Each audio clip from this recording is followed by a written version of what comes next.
Hello, welcome to the stream. Yeah, if there's any technical difficulties, bear with me.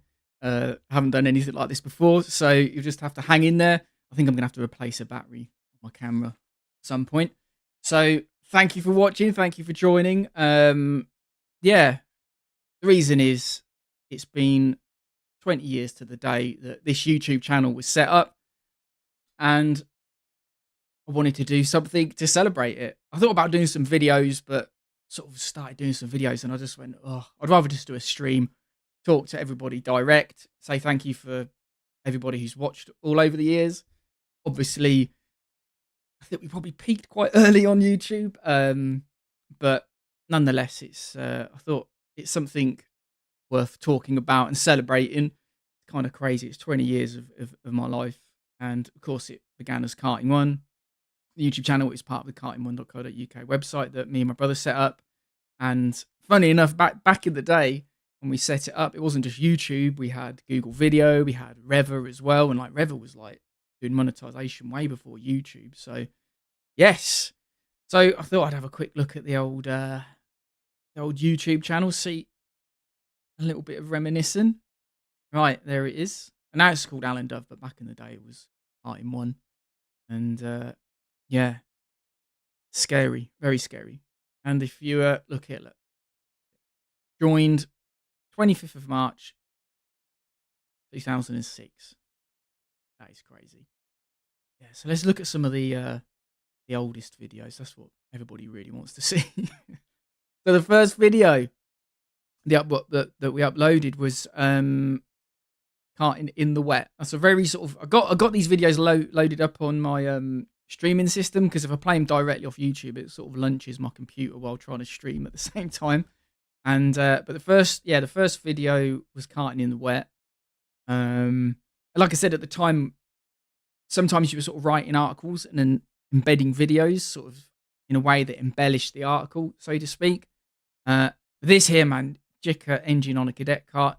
So it's easy to forget, like 20 years ago, there were sort of Australian characters like Luke Ellery, Dave Serra, which, you know, he's still about doing coaching and stuff. But they were, back in the day, like 20 years ago, they were just making karts, for want of a better word, sort of cool. They were doing wicked stuff.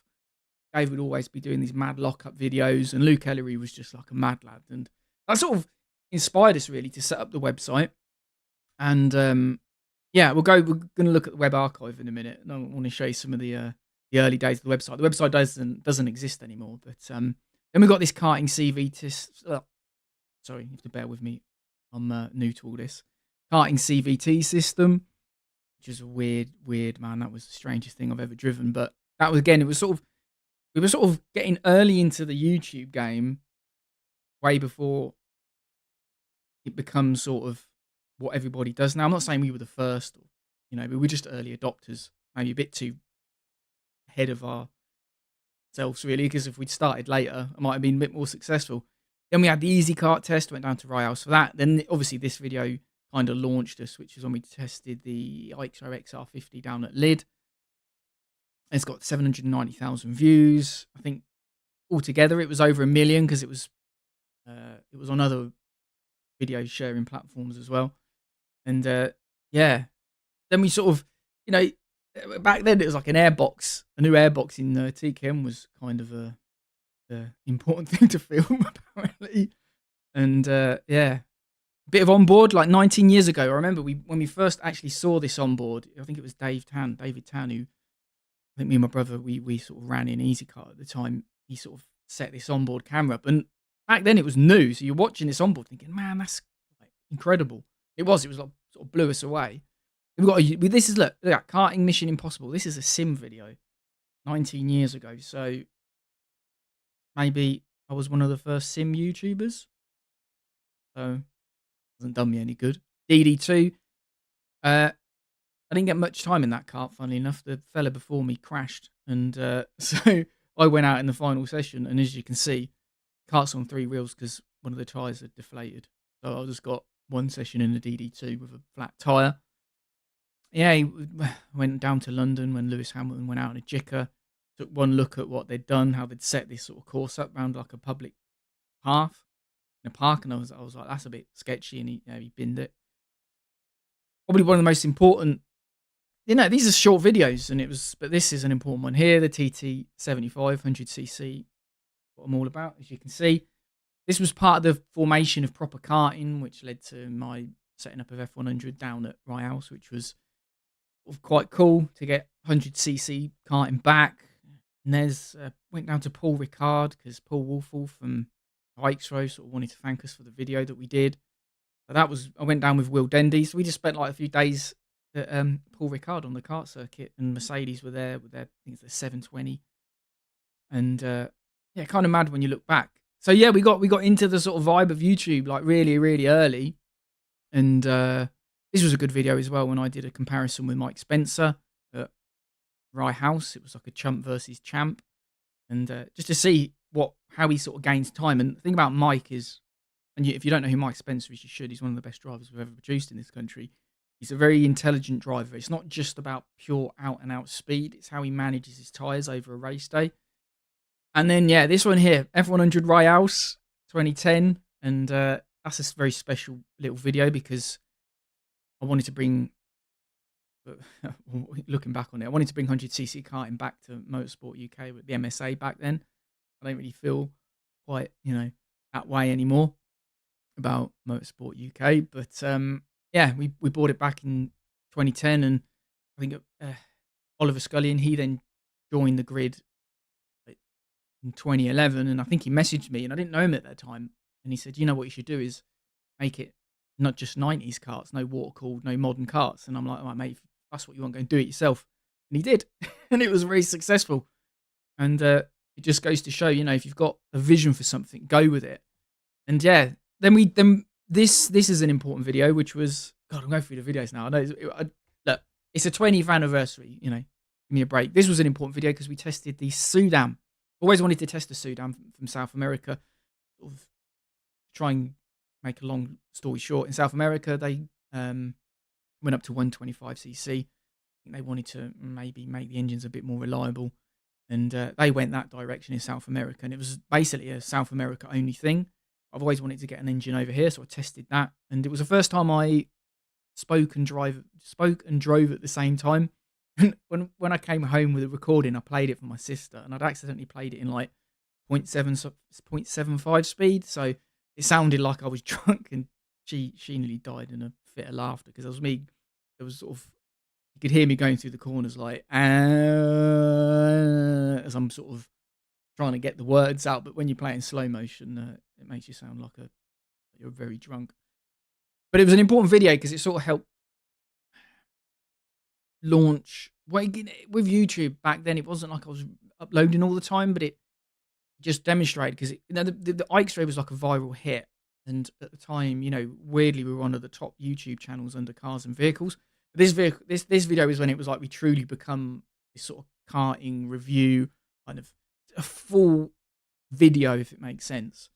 But yeah, and I've always loved the Sudam, and it should have been what KF was really. Then British Karting Championship, which I did in 2011, because felt like the British Championship because it had basically been cancelled and then made into a one-weekend affair, and I just was like, we need to keep this title alive. The British Championship means something, so I entered, and then I crashed before I got to the final, right off the cart, but it was kind of cool anyway to do. And it was when they just extended PFI, and this was before Motorsport UK gave every class a British Championship status, which I still to this day don't agree with. Another great video here, Mike Spencer driving a TT27 at a race meeting at Rye. Brilliant. I think he won that meeting, if I recall correctly. And yeah, fantastic. Now the X30 video, this was probably the most impactful one culturally because at the time Rotax was so dominant that the sport needed a bit of a refresh.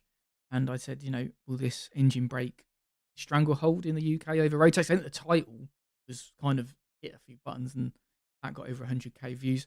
All this success was kind of early on. I dream to have those views now, but it's just not possible for me. You sort of age out a bit, and people when you're younger, you're more sort of compelling, I guess, to a wider audience. But yeah, I think it did actually break Rotax's stranglehold, but it didn't last. And I think Rotax is back almost stronger than ever now, which is kind of crazy. Kart Masters, I think I think this is a re-upload, but in 2005, all the Europeans came over for Kart Masters and mate, Super Libra 100cc karts. It's fantastic. I think I've got it. I'll show you these videos later. Then I raced F190s. Ollie lent me an engine. I bought a Techno. I remember buying this Techno, and the guy said to me, "Oh, well, these karts are gone for. No one's racing these anymore." And I'm like, what? There they are. And that was a great meeting. And I finished fourth. I got a black flag though because I ran wide and they were doing really strict track limits. But I carried on because I was like, I spent too much money getting here. I'm getting my laps. And anyway, I got excluded. But never mind. This was then sort of, apart from the BRC 150, Riley Wilt, he built this engine. And mate, what BRC do, they're just fantastic. Like they've recently had success with the motocross scene with these 500cc conversion kits, but I love what they do now. And they're doing a new version of this, and I can't wait to see that. This is sort of the F190s with when Ollie was running it at its peak, and this was when I was doing a lot of videos for them, and hopefully helped it grow. Then went off to Garda. Donato was originally a world championship, but the FIA weren't too happy about that. So it was known as the Garda Cup, and that was an event and a half. Going to Italy and bringing back, it was kind of mad because it was the English taking what their thing was really back to them, and now they're back at it, and yeah, brilliant. Then the sim stuff, we did a bit of a live stream with Kartcraft, a bit of funny stuff, did another video, and this was sort of kind of trying to professionalize the channel. Then I did this video here with the 250 National. Could have been a lot better. I was really disappointed with that, but that's the way it is. Then I went in the talkie phase. This is the I've run out of money phase to do stuff. So you end up making videos where you just sat in a garage talking and that. So yeah, that's that. But kind of through talking about karting, you sort of interact with it and you start to learn more about its history. And then I learned about the World Cup at is it Heysham Head at Morecambe. And did this video, which I'm still very, very proud of. And it was that point. That was an inflection point. Of course, I was always into the 100cc stuff, but there was an inflection point. There was a point where you were like, oh, wait a minute. There was something else in the karting history that just sort of takes you, and you're like, whoa, this is incredible. So I went up to Morecambe, did that video, and yeah, that was something that I'm still very proud of. And then obviously I did the budget kart challenge because I wanted to modernize the channel, and then we was going to build a twin kart, and then 2020 hit. All my plans at this point had just gone boom. I'd sort of spent all this money, and I was thinking, right, we're going to really modernize the channel. I think we can actually make this in, and the views aren't that great, but I was thinking, right, we modernize the channel and do some cool projects, and bang, 2020 hit and wiped us all out. So you got this era of like sort of sim videos. Then I did a sim karting league with the supercarts, and I sort of thought, okay, what can I do at home? So I'll try and build my own kart.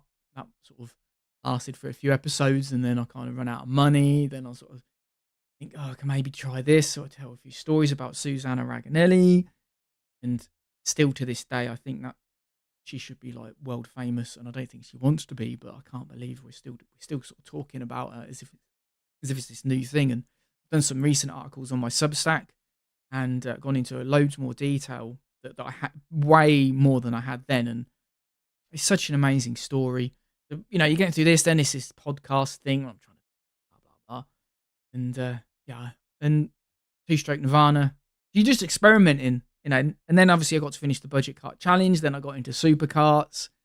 Of course, then there's House of Hundreds stuff, and it's just like I've never really had like a set plan. It's always been like sporadic and all over the place. But when I look back on it, there's some of the stuff that we've been able to do and interact with the sport in a different way than just going racing on your own and trying to win championships on your own.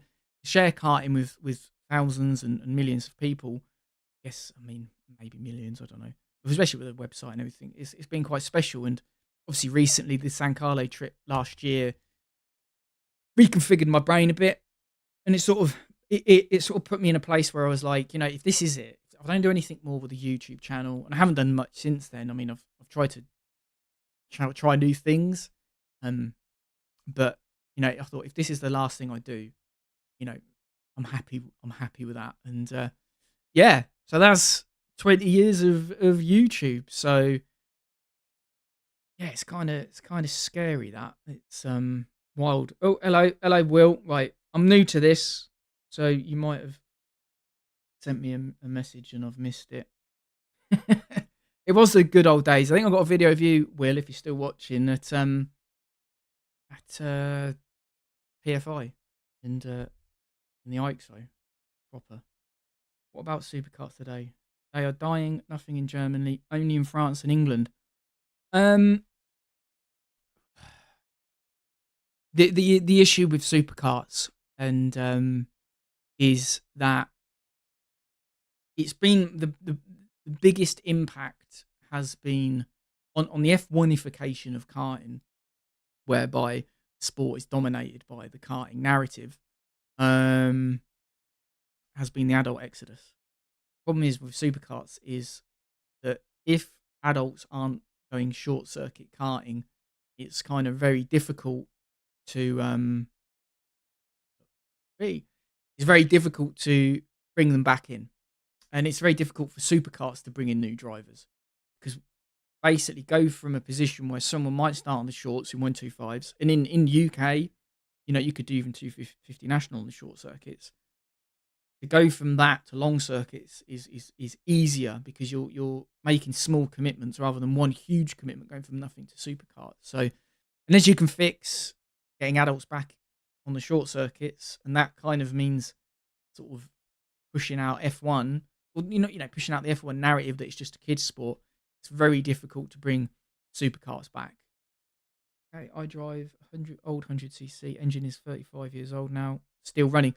What's quite funny is if you think the Rotax engine is 30 years, Rotax Max engine is 30 years old this year. So, even the contemporary class that everybody races is running on a very old engine. We're all running on very old engines, some a bit colder than others. Channel is exactly 1 month older than me. He's crazy. Yeah, thanks for making me feel very old. Now, because I've got a stream and I was thinking, what can I do? And I know what we'll do. Bear with me, mate. Right. So, go on Wayback Machine and see if we can get an old. So just for people that are watching, like you might not know that the YouTube channel wasn't the first thing that we did. It was the website. Need the website or the Wayback Machine.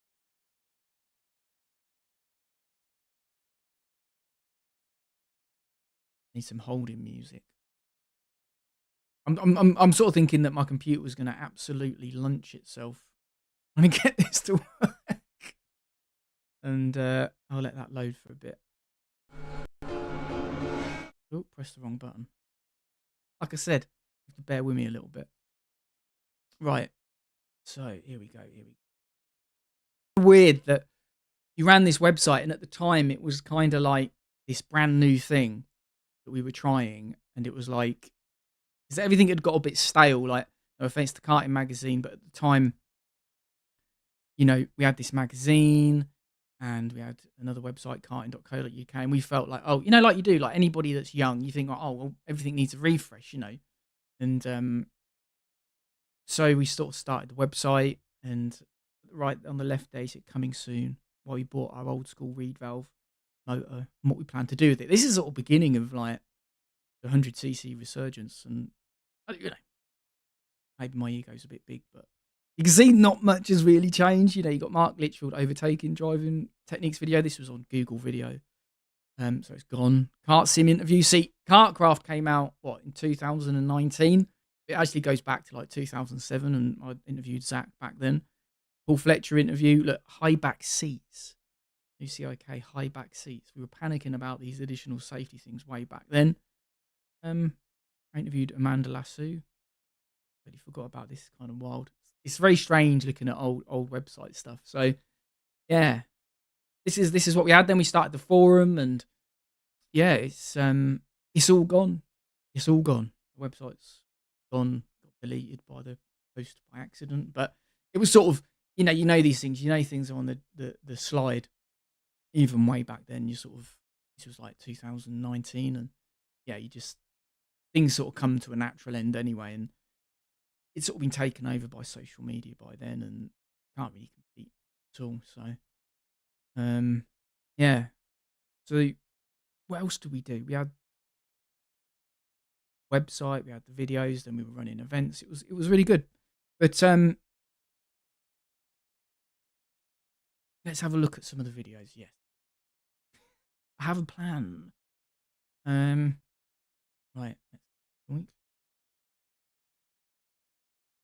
I've had to play at the beginning of one of these on silent because we'll get copyrighted. Here we go. He's karting in the wet. This is it. That's John Lancaster. No, I think it's just time. And yeah, that's John Lancaster in SA or Formula A. That was the first video. I don't know, we might have uploaded something else as being loaded, so there you go. And this is, here we go. Listen to this. I hope you can hear it.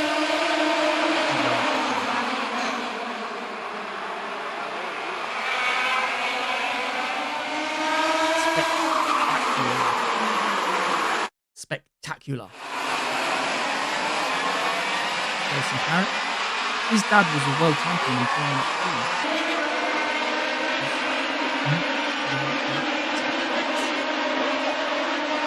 Just listen to this, man. That's so good, man. That is so good. I mean, it's kind of scary what we've lost. It's Mike Simpson. That's facing.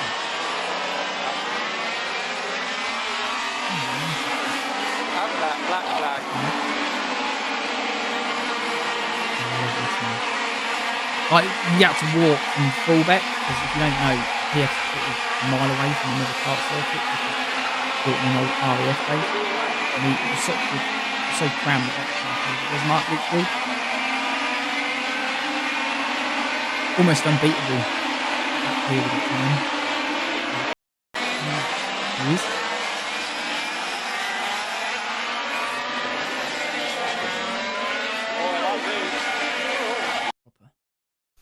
Alright, it's Terence here from karting1.co.uk to tell you.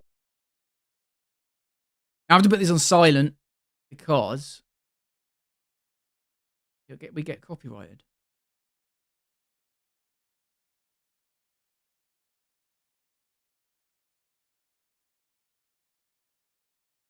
Kai Atwood, that fella there, he coined the term IKR, which everybody uses now.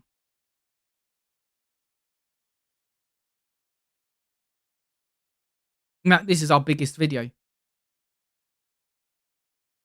That is a BRM, one of the sweetest handling carts I ever drove. Website traffic. Did that in Blender, didn't get the texture to stay on it though.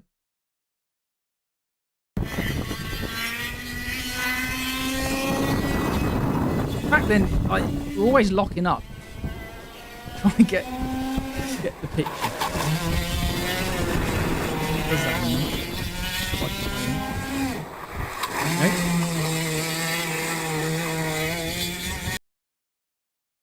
Properkarting.com was the beginnings of the return of 100cc. This was the first meeting. Mark Elder won this in New Zealand. He does dirt karting now. He's running the twin. He actually built the twin 100cc. I'm going to do a video on it. Never got to do the video.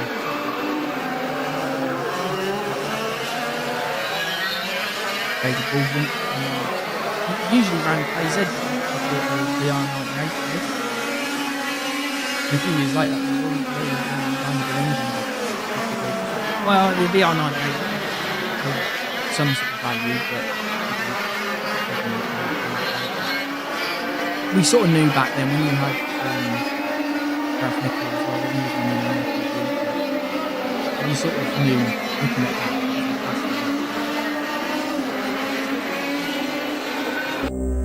This is the Sudan video. Sudan video? Chicane. Kart feels really good. Hoping you can hear this. The engine feels more torquey than a normal Formula A. It was nice and light. This is the British Championship, 2011.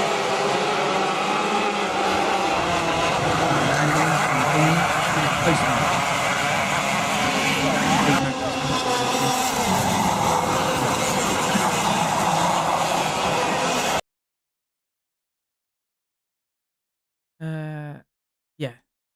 Go to.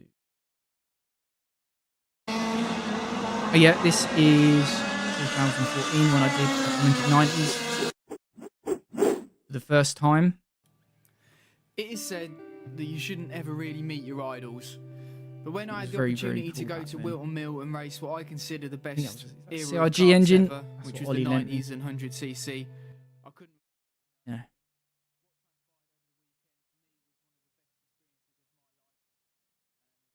One more look. I just want to have a look at San Carlo. Just bear with me. I'm an old man looking at my old videos, alright? Yeah. San Carlo's so good, man. The whole trip. I mean, this is just a sort of compilation. Look at that. That was like lap 2. Yeah. Just like for them, it's kind of normal because they've had it for so long. But when you sort of come into it, you're like, it's just so good, man. The sound bouncing off the buildings. I mean, it's so sketchy, but it's so good. And I got to see Max Orsini drive a kart, which was nice.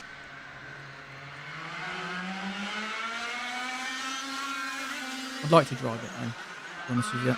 It's sort of, it's good to film it, you know, and go through that experience and actually document it. I think it needs documenting, but yeah, I'd just love to go and actually race it myself. Imagine that. I'm start Orsini. Most people, they're like, who's Orsini? I'm like, man, at his peak, he's just got this style of driving where he just always looks so solid in the kart, and so good, man, so good.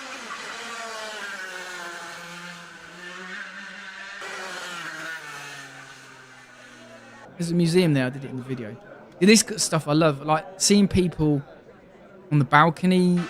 Like that's just. I know there's something evocative about it. I don't know. Maybe I'm just got one of the tisms on this. You can see sometimes my strap kept coming up above the camera, ruining the shots. But there you go, that's life. Yeah, but there's something special about seeing people on the balcony watching karting. Because the thing about karting is now it's especially in the UK, we're sort of in the middle of the field, you know, RAF, still racing at basic RAF fields. And there's something cool about RAF, if you're going to the history of it, but at the same time, you sometimes need to bring the sport to the people, which we used to be looking at. Yeah.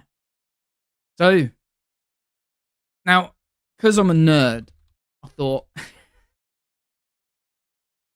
you might enjoy this. I don't know. I'm gonna get to the chats in a second.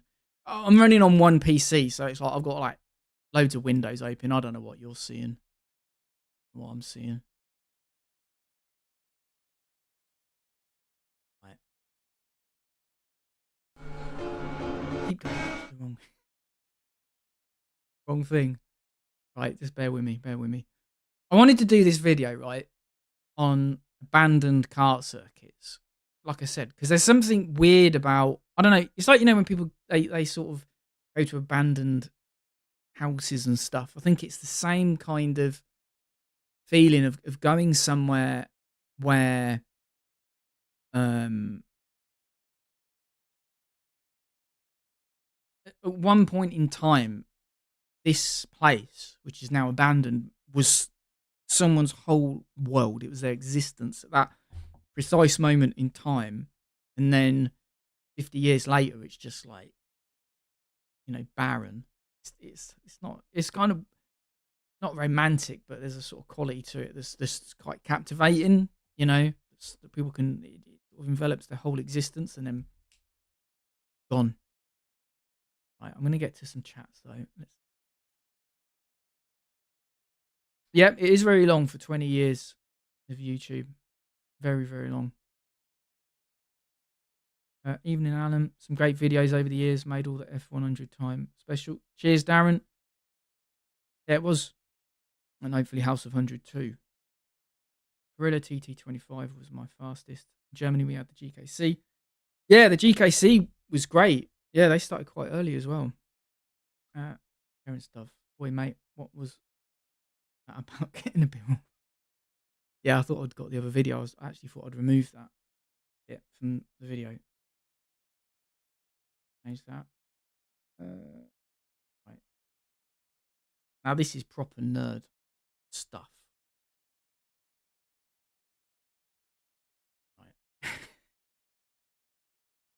Right. This is abandoned circuits. I actually wanted to do a video to go to these places, but kind of it costs too much money, especially now with the fuel. Right. What we'll do is we'll do some abandoned circuits and then maybe some historical kind of cool stuff. So, Matchams. I'm sure this should I know this is an oval here.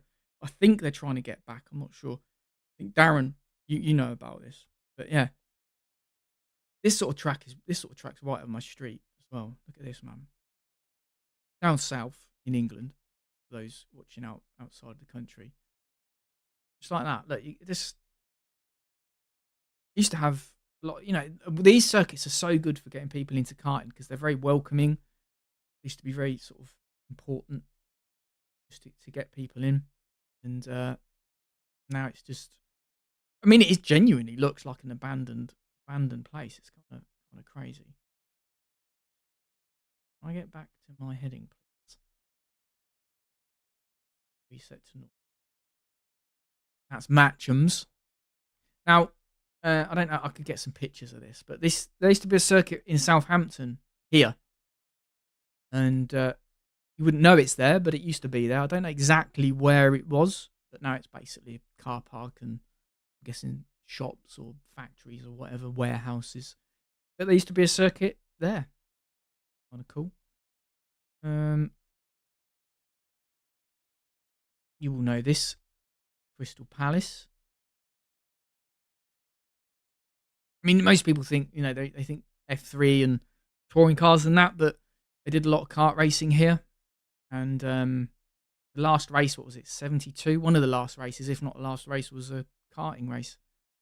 And they did the same course as the cars. I think the 100cc karts, they were running some mad gear in 50 or something. And apparently it was a pain in the ass to get started. But yeah, most people would know that. This is a depressing one.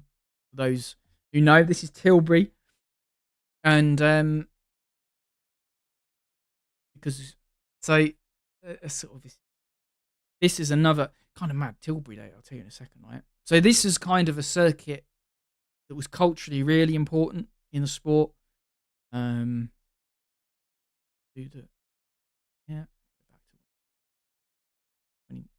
go. There it was. Now it's an Amazon warehouse, but they used to race 250 internationals around here, which is basically supercars, twin supercars. Right? Back in the day, they used to race those on every manner of circuits. Absolutely madness. Yeah, it's kind of mad. It's quite sad, really, that we lost it. Yeah, very important circuit. In sort of same vein, Rye House is or was, I guess. Right, let's get back to the modern. Doodly-doo. Hope you enjoy my. I need to get back to the modern. Get rid. Thank you. Zoink. Now, Snetterton, used to have a kart circuit, but I'm not sure where it was. I found this crazy karts today. I'll do this real quick because it's a rental venue. Too much time on it, but that's been abandoned. There you go. You can see it. But this is another important one. Here we go, Nut Hampstead. Next to an airfield. That one. What, 1, 2, 3, 4 corners. And can actually earth it.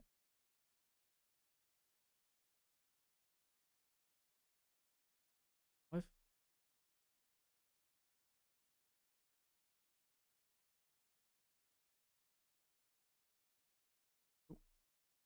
You sort of still see it. Now, I never went here, but it was around in the 90s. I'm not sure why it was abandoned, really. But, yeah. World famous people raced on this circuit, and now they dump hay bales.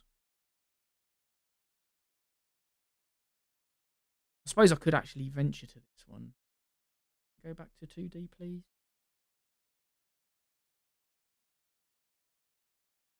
Gosh.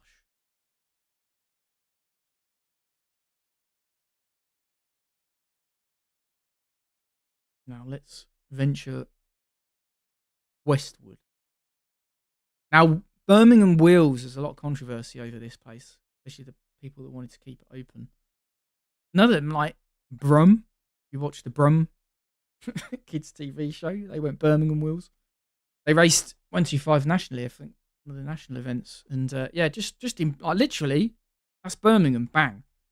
And I think here when this was taken, I think it was still in use, but I understand now it's going to be a stadium complex. I think, yeah, look into it if you want to know what happened with Birmingham Wheels, because that's a kind of big tragedy that place is going. But yeah, I mean, in the later years, I think it was mainly a rental circuit. Could be wrong there, but I don't know. Is there still possibility to get that place open again? I don't know, but my understanding is it's not there anymore. Now this was this. I don't know why I'm interested in this, but this is Chasewater. Now, Chasewater used to be a circuit like literally here, right? I don't think I can go back. Not going to back far enough. It's a small, tiny little circuit, right? And it used to be like go sort of. I think it just went round here like that, and it got removed because the M6 toll was being built. So I think there was a compulsory purchase on it, and if you actually look at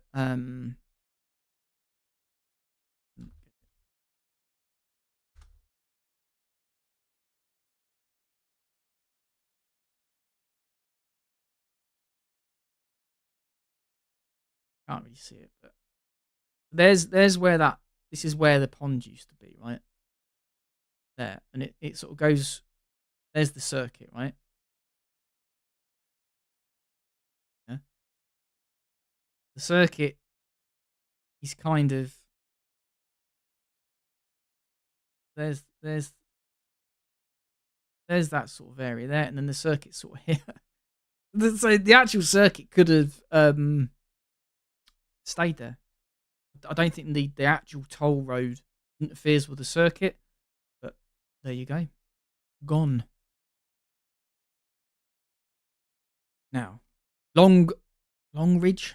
Now this is an old one. The only old boys will know this one. It's now like a holiday camp, and if you know about what's happening with Clay Pigeon at the moment, this is what fate could be doing to that place too. But yeah, this is Long Ridge. It used to have a circuit here. I don't have a map of it, but yeah, this used to be a kart circuit. Quite a good one by all accounts. I don't know. I think I heard it was a bit sketchy, but yeah. You wouldn't know. This is the thing. There's so many sort of places that you just wouldn't know there was racing or kart circuits. And this is what I find. It's kind of, they just disappear off. And at one point, they were someone's whole entire existence. This is cool because this is Heysham Head. Did the video on it. You can't actually see the circuit, but this used to have 20,000 people who'd come and spectate the World Cup. Basically supercarts on it, and it was 2 or 3 corners. And if you go back in time, there you go. There it is. And you'd get all the fans would be on this bank here. This would be the pits here. And this is literally the sea, and that's like a bit of a small cliff. And gone completely. You wouldn't know it was there. That's I really don't like, because there's so many memories there for people, and it sort of just disappeared. And yeah, that's very sad. We venture. So you got to think, at one point, 2D. At one point, you had, yes, you had Longridge, Ascham Head, and then Fluckburgh. I think. There you go. There's a holiday camp there. This is a common thing, and yeah, I don't know much about this circuit. A lot of the old boys do back in the 60s. I don't know when it went, but it's still pretty much there. I don't know if there was a corner here. You can still see it. You'd have 3 circuits there, and they're all gone. I think obviously you've still got Rowra. And then obviously this is a classic as well, because they used to run Super 1 here. And up until like the 80s, they actually went back a few years ago, did a few laps here with some old karts. But this is an RAF base. Like, you'll notice there's literally like 100 RAF bases that have held kart races. So it's kind of weird, because it's like, you can't say everyone is an abandoned kart circuit, but you can in a sense, because most of them held kart races in some form or fashion, especially if you go back to the 60s. Part of the reason why we're so dominant in world motorsport. But yeah, Felton was actually used in Super 1, and I can sort of almost still see it today. There's a road. Like I said, you drive past it and you would never know at one point that, like,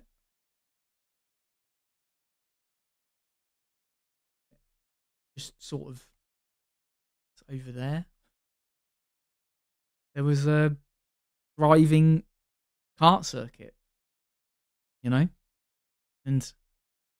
gone.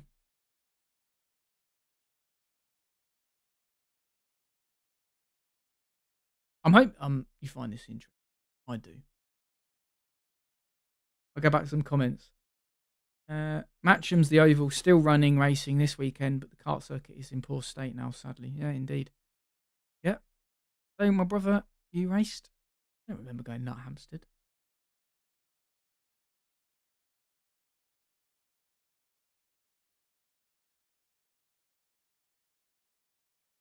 And then look at this one. We're going up to Orkney. There's a guy called Trev Steedman, and he lives up in the Orkney.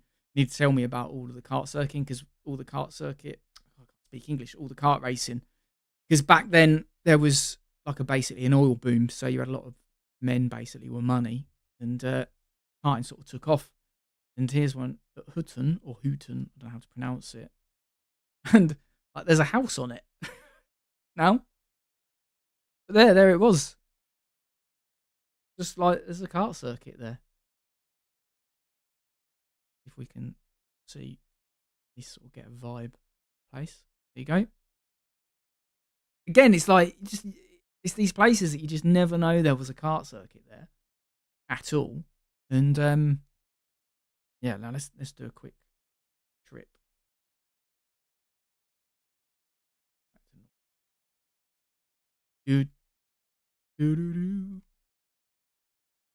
Which one should I do first?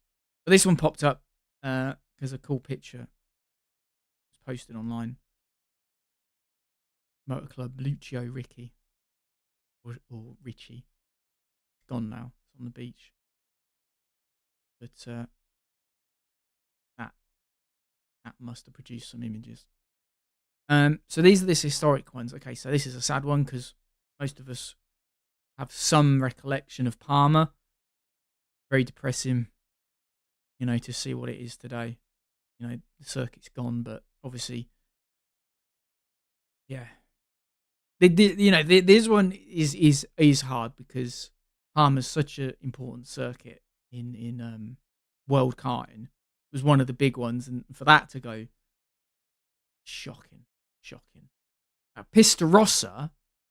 Now this is like we're going back to 1960 for this one. So this held one of the rounds of the World Championship in 1960 or 61, and now it's tennis courts. But you can sort of see some outline of there used to be in a circuit. It's It's maybe slightly unusually shaped, but right here, yeah, this is it. This is where they used to be they called it red because I think it had red pavement or something. Stan Mott and Bill Davis what came here. And I can't quite get the story. I can't recall, but I think Stan crashed his car when they were driving around the world in karts. So, yeah. So if you're ever in Milan, get over to there because there used to be a very important kart circuit here. Pista d'Oro. And now this circuit held the first 2 karting world championships for the FIA.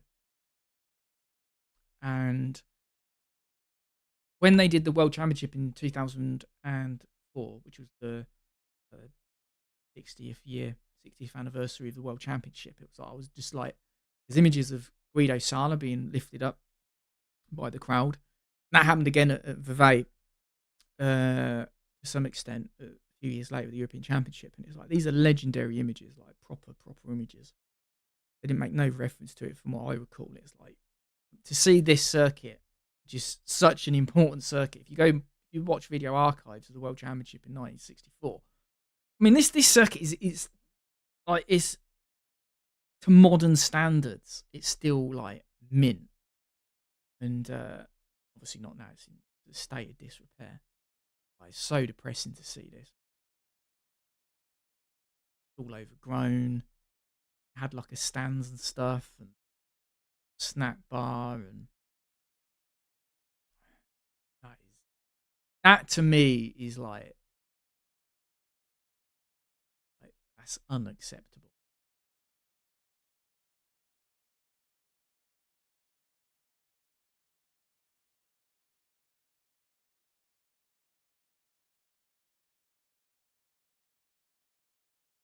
It's like the whole businesses, people's lives, the whole existence. An important circuit, and look at it. Crazy. You just think, you think about some of the circuits in Italy. I think that's got some of the most important images that have ever come out of karting history. Not that the FIA and all that seem to, at least to me, they don't seem to present quite the amount of history that they should. There you go. That's Italy. I mean, let's have a quick while we're here. Switzerland, the San.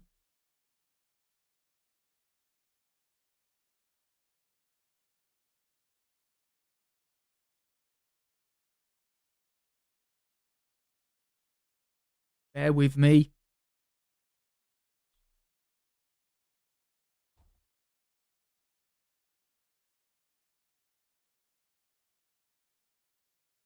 Okay. Vevey. So where's the market square? Here. So this, for years, held some of the biggest world championship, European championship events in this market square, man. Proper. I'd actually like to visit here. Look at this view, man. Yeah, and they used to race in this car park. Let's see. The reason I'm on Bing is Chrome absolutely lunches my PC, so.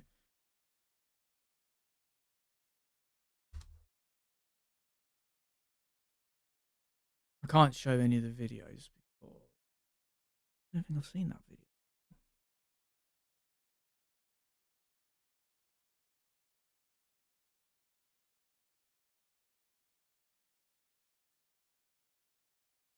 There you go. And that's really early, that is. Yeah.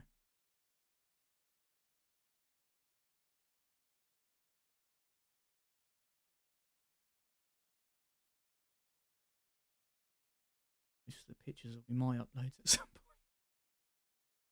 While we're here, look. Isle of Man. 100 course. Crazy, innit? Right. Now. This is how you know I'm a super nerd.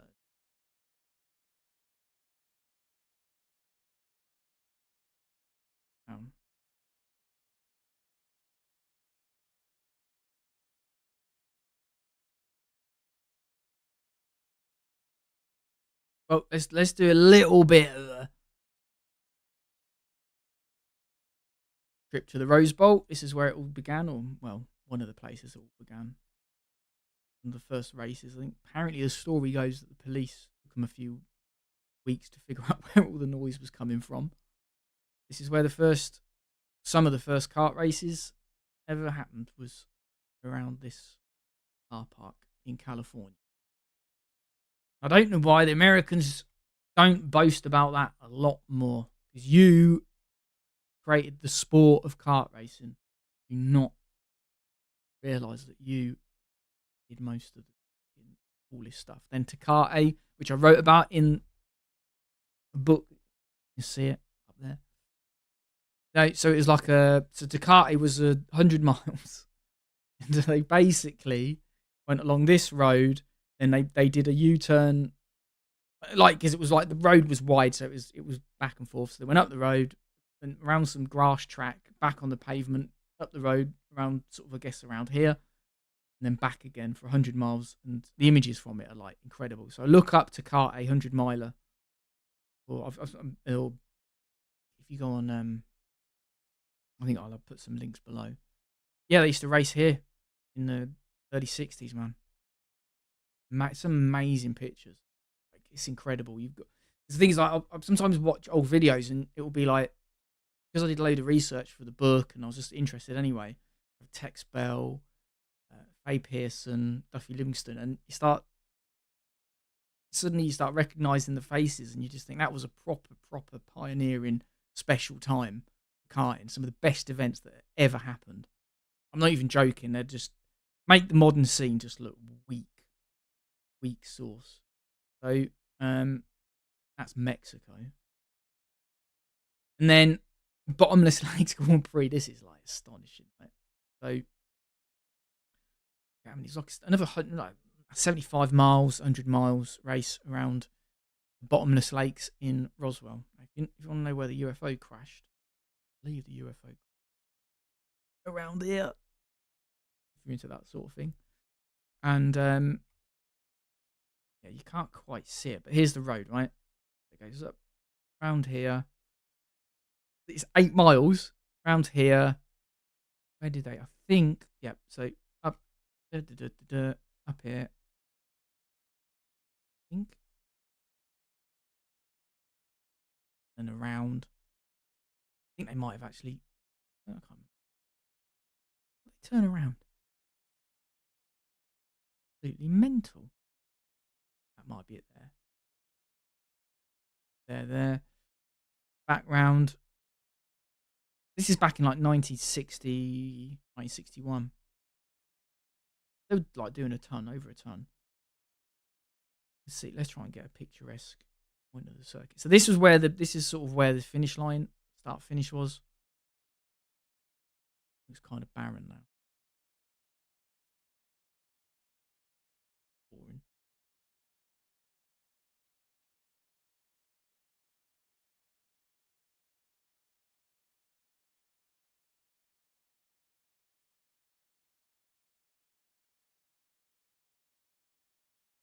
So yeah, they were racing karts here. Right, local radio got involved. And I think they had about 5,000 spectators, 6,000 spectators proper. Near the site of a famous UFO crash. Now, talking of UFOs, there was one called the Lubbock Lights, which also coincidentally held a kart race. There's Lubbock, around a lake. So yeah, they did this. I think this ran a little bit longer. This one, in terms of it went into the 70s. There's some cool pictures. Let's have a look. I think is this the part? This is the bridge. Yeah. So I think mistaken. They came round here. Look at the views, man. This is incredible. Cross here, did it? Like having the community involved and that kind of stuff. I just find absolutely wild. So I'm just going to see if I can get some pictures.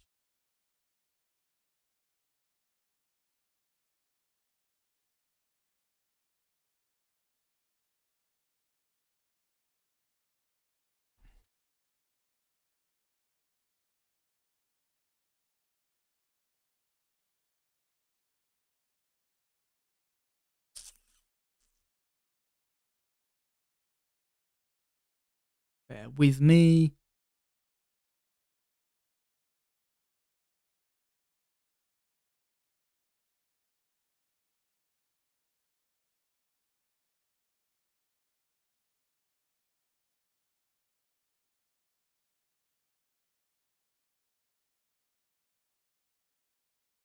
The fella, when the bottomless Lakes Grand Prix used to go and take his plane. And take his cart in the plane.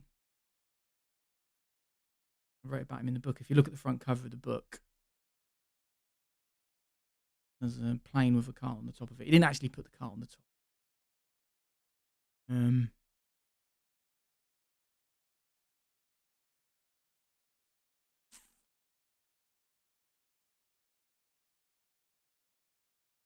So that's a nice little tour around the world of abandoned kart circuits. Which, it's a shame because obviously with Clay Pigeon, I've got to speak about it, but I've been looking at the planning because, again, the TISM. And the issue that they have at Clay is Clay Pigeon is an area of outstanding natural beauty, that sort of actual area. People are complaining, saying you can't have a kart circuit there because it's in an area of outstanding natural beauty. You can't have not a kart circuit, you can't have a holiday camp there. An area of outstanding natural beauty, and it would ruin it. And then the problem is the people who do the sort of govern that sort of thing. It's like, well, better to have a holiday camp than a kart circuit, an area of outstanding natural beauty. So it kind of isn't a negative; it's actually a positive because whoever wants to make it a bit more in keeping with that kind of thing, it's a very unique opportunity to actually have a development on that land because it's already been developed on, and at the same time you get rid of a kart circuit. Noisy. That's the difficulty that they find themselves in. I don't know whether the intervention by Motorsport UK will help in terms of saying it's, they rebutted some stuff which was valid in a sense because basically the report for the committee said, for those not watching, Clay Pigeon is like a legendary kart circuit. Okay? They said there's other car circuits nearby. Rental circuits aren't relevant; they shouldn't be in there. They're not. You can't compare. There's Dunkerswell, but the problem is if you compare to Dunkerswell, they actually said in the committee report that another circuit might benefit by getting this influx of drivers, and the problem is Dunkerswell can't benefit because I think they just had their planning refused to extend their days that they can run this effectively noisy karts. So they're not in the position to benefit. But at the end of the day, it's landowners' prerogative what they do on their land. So it's very difficult to say, oh, you'd keep this because of this. It'd be very, very sad to see Clay go, and I hope it stays because Lee Renison, who runs the circuit, is one of the soundest people in British karting, and it'd be a devastating blow. And I don't like F1 being in the karting paddock. Culturally, it's been destructive at a mad level. But if a sport that's given these drivers who now are making millions in Formula One so much, maybe they can buy it off the landowners. I don't think.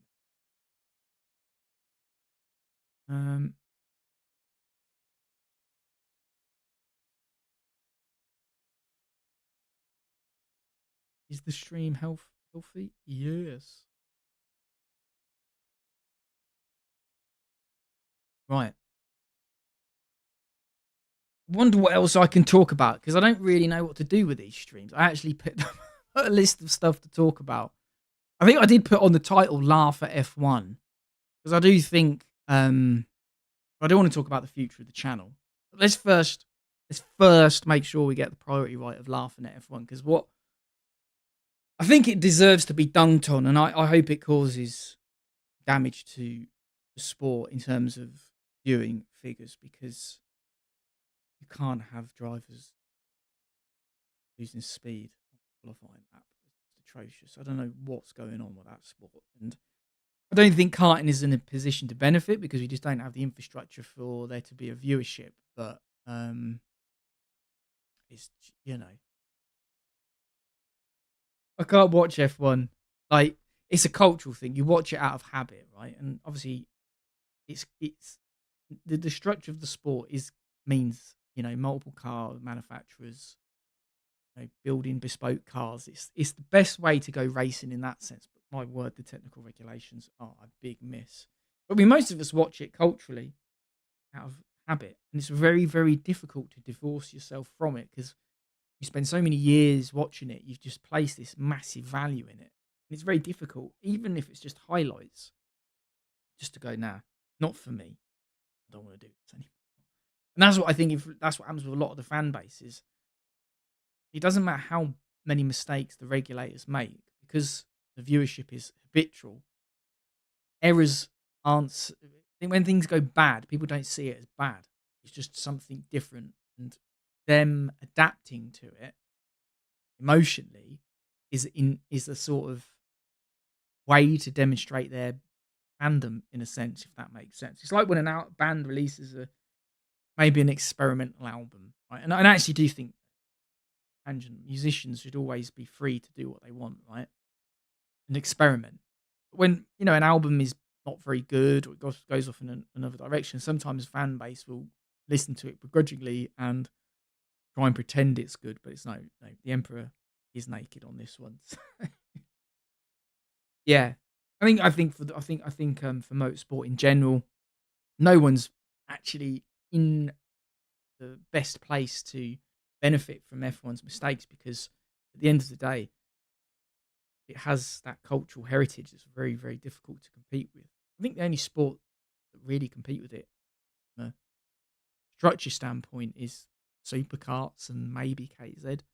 Direct drive karting is just a joke now because it's basically Formula 5, just in cultural makeup. But you look at superkarts, it's not a global platform anymore, and the characters involved aren't pushing for viewership.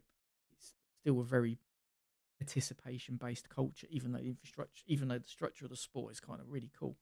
Maybe one day. I've tried to get involved myself, and it's really difficult. I think a lot of people in motorsport find it difficult. I'm seeing a lot more posts of people going, "We're not racing this year," and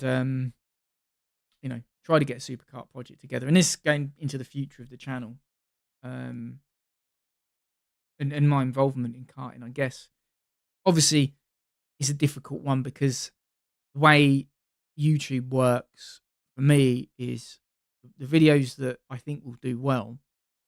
Like a San Carlo video does 11,000 views, and the Twin video does I can't, wrong way around. It's like that's great, but it doesn't really even cover the cost of the fuel to the circuit. So you kind of like the videos that actually do work, cost money. And that's why you do these sort of talky ones, and you think, oh, maybe that will be a good way to.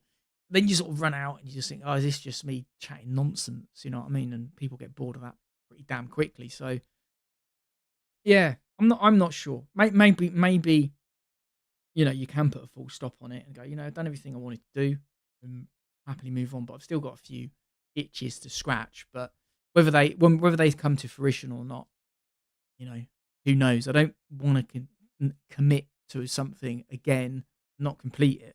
In a way, I did sort of complete that twin kart, but it was like that last bit to go, oh, actually, I need to take it to the circuit.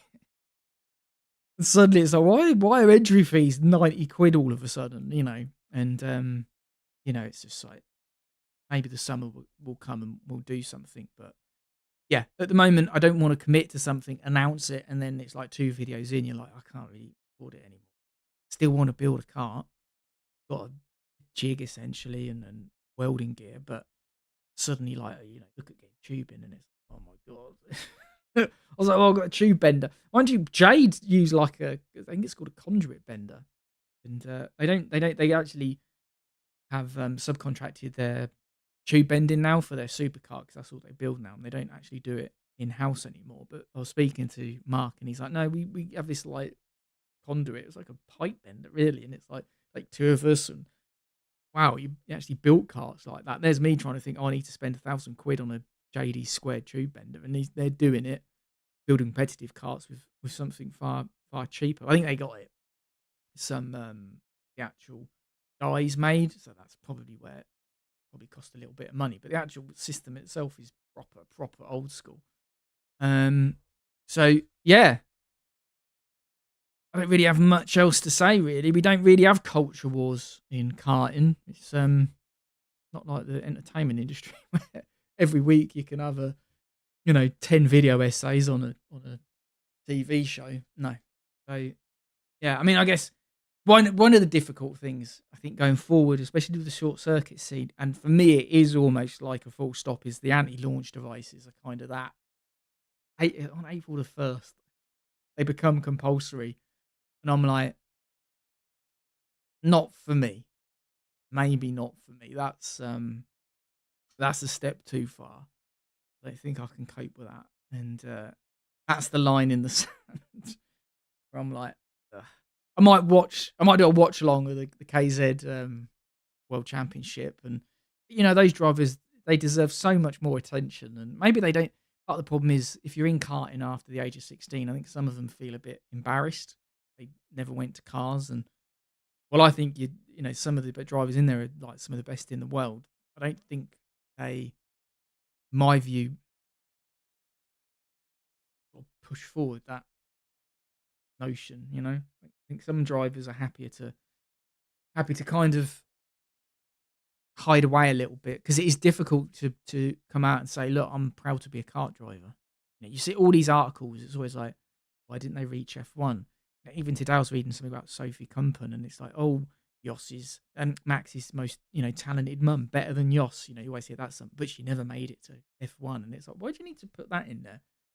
She won the Margutti Trophy. She was a brilliant kart driver. Just leave it at that. But it just infests everything. Yes, but this is a celebration stream. It's 20 years on YouTube. Will we do any new stuff? Hopefully, maybe not. I don't know. But thanks for watching all these years. If you're one of the people at the beginning that watched, sort of did take me to places that I never thought I would go to, and meet people I never thought I'd meet, and race karts that otherwise I never would have raced. So yeah, thanks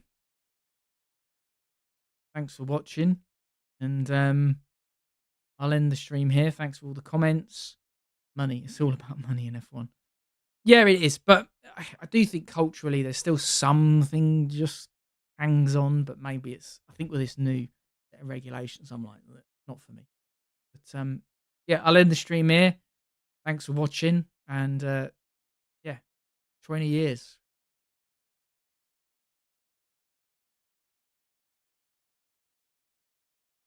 Bye.